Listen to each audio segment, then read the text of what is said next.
Bonjour les petits gens.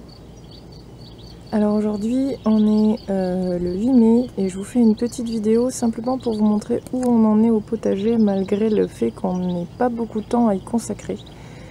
Là en avril j'y ai passé 4 heures et Raphaël m'a pas beaucoup aidé, donc voilà, vraiment on a fait le strict minimum. Allez, je vous fais le petit tour, je vous emmène. Donc on a des repousses de blettes que je laisse parce que ça fait de l'ombre, on est dans une période très très sèche. Donc on a dû arroser en avril et en mai, c'est vraiment la première fois qu'on arrose si tôt. Et là j'avais du coup mis des haricots, ceux-là c'est des haricots Vernin. Et là-bas des haricots Aram et ils ont vraiment pas beaucoup poussé. Du coup comme il fait très sec, pas beaucoup de limaces finalement, par contre j'ai plein de cloportes, donc ça c'est une bonne chose.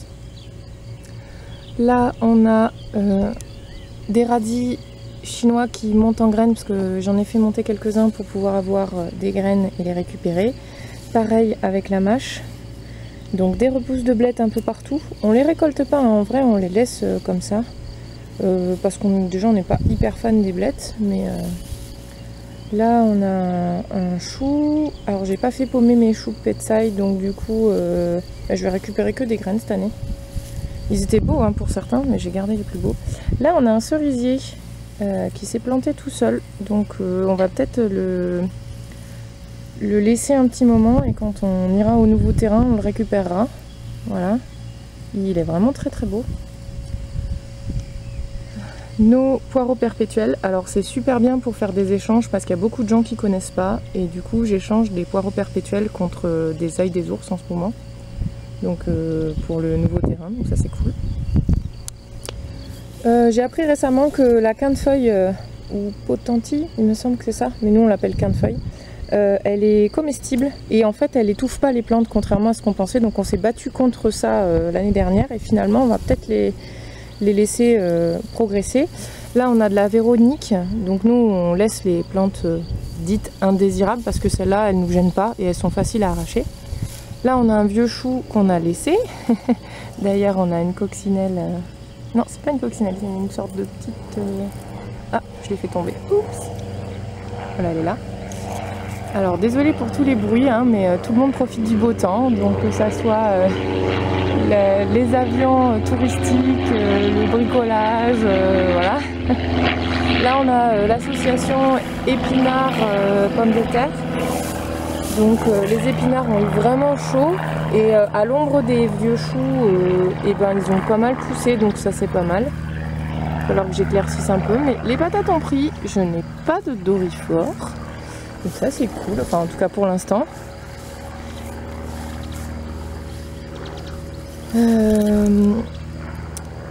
Donc là pareil c'est le chou, le chou et en dessous ça pousse bien, donc j'ai laissé. Des reprises de blettes, elles se sont ressemées là. Alors j'ai un petit peu remis de l'eau hier dans la mare. On avait une grenouille à un moment puis elle est repartie, ça ne nous étonne pas parce que la mare était presque à sec. On est en mai et la mare elle est à sec. C'est un truc de fou. Les nappes phréatiques c'est une catastrophe cette année. J'espère vraiment qu'il va repleuvoir, sinon on est malin pour cet été. Donc là j'avais fait un semis de blettes très dru. C'était des blettes à grosses cardes parce qu'en fait moi ce que j'aime dedans c'est plus les cardes que les feuilles, même si je mange aussi les feuilles.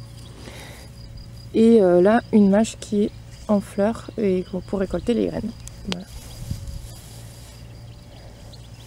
Au fond là-bas, je vous y emmène pas, mais c'est notre petit coin sauvage, donc on a de la consoude, des fraisiers, des framboisiers, des vieux poireaux qui étaient censés pourrir, puis finalement ils ont poussé.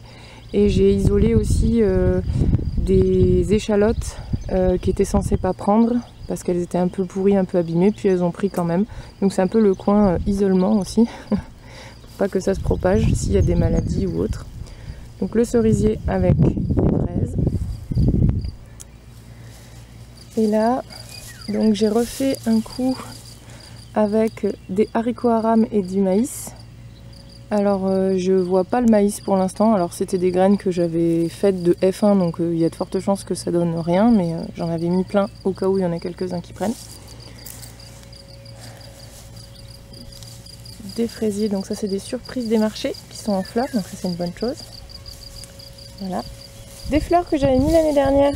Et du coup, j'avais enlevé l'étiquette parce que je pensais qu'elles prendraient pas. Elles ont pas gelé cet hiver et elles ont repris cette année. L'oseille qui est déjà en fleurs, ça aussi pareil. D'où l'oseille, elle est déjà en fleurs. Bon, je me trompe peut-être, hein, mais l'année dernière, il me semble que c'était beaucoup plus tard. Les fraisiers des bois qui sont magnifiques, avec qui étouffent un peu les poireaux perpétuels. Donc là, je vais sans doute en changer de place. J'ai mis quelques échalotes par-ci par-là aussi. Notre magnifique thym serpollet. Oh, j'adore l'odeur. J'en mets pas beaucoup en cuisine au final. J'en mets quand je fais du poisson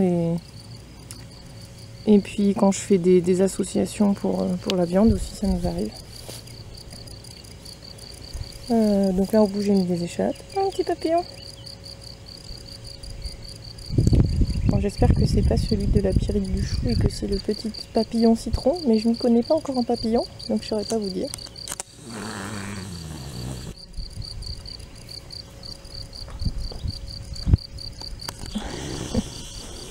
Il fait tellement lumineux. Ah, puis là on en a un autre bleu là. Enfin bon, c'est vraiment agréable d'être au jardin en ce moment. Bon, je vous fais un tout petit tour, même si c'est plutôt lié au nouveau terrain. Donc on a toujours le figuier. Là j'ai récupéré un noisetier. J'ai toujours mes lavandes que j'ai récupérées. C'est que du glanage, hein, donc j'ai quasiment rien payé. Là c'est un abricotier.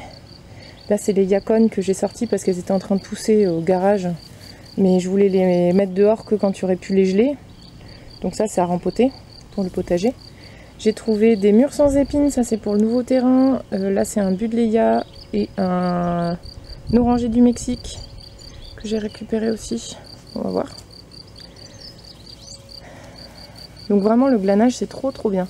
Là c'est des magnifiques radis chinois en fleurs, mais waouh, c'est trop bien.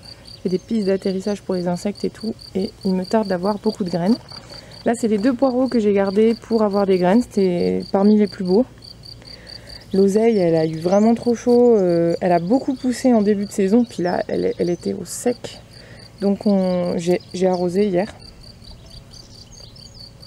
Le sol est vraiment très sec, il n'a pas plu réellement depuis des semaines et des semaines. Là les pois mangent tout, donc qui finalement partent, donc avec un petit coup de pouce de l'arrosoir on va dire. Au centre j'avais des carottes et même en essayant d'humidifier tous les 3-4 jours, bah, ça n'a pas pris. Du coup je suis en train d'en faire à l'intérieur pour pouvoir plus les surveiller. Et je l'ai fait dans des rouleaux de papier toilette. Donc ça avait très bien marché l'année dernière et j'avais eu les plus belles, enfin peut-être pas que les plus belles là-dedans, mais j'avais eu plutôt des bons résultats. Donc voilà, j'ai coupé les chardons pour pas qu'on se pique. Et sinon j'en laisse quelques-uns. Mais je coupe les hampes florales pour pas que ça se propage trop, parce que de toute façon chez le voisin, comme c'est une friche, c'est magnifique hein, ceci dit, mais ça cause son lot de soucis. Par exemple, ben, là on a des chardons qui vont monter en graines et on va en avoir plein de jardins, hein, mais c'est pas grave. Mais nous on essaie de pas trop en avoir, parce qu'on n'aime pas se piquer. Donc là c'est l'association fèves pois mange tout, donc les fèves sont un petit peu en avance par rapport au pois mange tout, mais ça aime bien. J'ai l'impression que l'association fonctionne bien, au sens où les fèves sont moins attaquées par les pucerons et les pois mange-tout sont moins attaqués par les limaces. Alors c'est peut-être qu'une impression, c'est peut-être l'emplacement, j'en sais rien. Et l'objectif c'est que les pois mange-tout montent le long du grillage qui est pour l'instant pas exploité. Donc on a toujours le romarin qui a au pied. Là-bas j'ai la sauge officinale et un peu plus loin j'ai de la verveine, il me semble, si elle n'est pas morte. Voilà, mais comme on n'en utilise pas, oh, regardez, c'est trop beau. J'aimerais bien en avoir un sur le nouveau terrain de ça. C'est l'arbre à pompons. Non, boule de neige, l'arbre à boule de neige, c'est ça. Je connais plus l'autre nom scientifique, mais il en existe des variétés comestibles, il me semble. Donc on va essayer d'en trouver, de prendre cette variété-là. Le lilas de collection. Et voilà, je crois que je vous ai fait faire tout le tour. Bon allez, j'y suis. Je vous emmène quand même dans le côté sauvage que j'ai pas du tout trituré depuis un certain temps. Donc on a les échalotes que j'avais mis en quarantaine. Les magnums. Donc c'est des fraises qui donnent pas beaucoup en une seule fois, mais qui donnent globalement pas beaucoup. la consoude. Elle est trop belle. Et quelques framboisiers.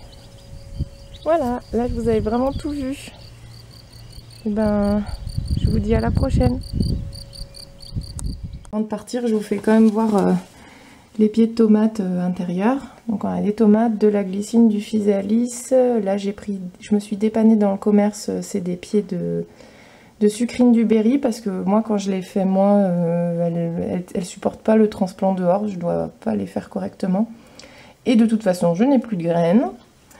Et puis ici on a le basilic qui est magnifique. Et là j'ai fait du coup les semis il y a quelques jours avec une copine de carottes. Donc j'ai mis 3 graines dans chaque pot au cas où. Et là on a une ligne de physalis. J'ai retenté. Oh, il y en a un qui a pris, je l'avais pas vu. Oh, j'espère trop que ça a marché. Voilà, parce que ça donne, comme vous avez vu, un grand arbuste. Et je vais essayer cette fois-ci que ça donne dehors, vu que cette année il fait super chaud. Et on a des petits poireaux. Et bien sûr, il y a aussi les patates douces, que cette année on a fait dans de l'eau, pour pas trop galérer. Ça nous fait utiliser moins de terreau et ça a l'air de marcher, donc on va bien pas tarder à les remettre dehors. Donc on a un petit peu de travail. Voilà, à plus.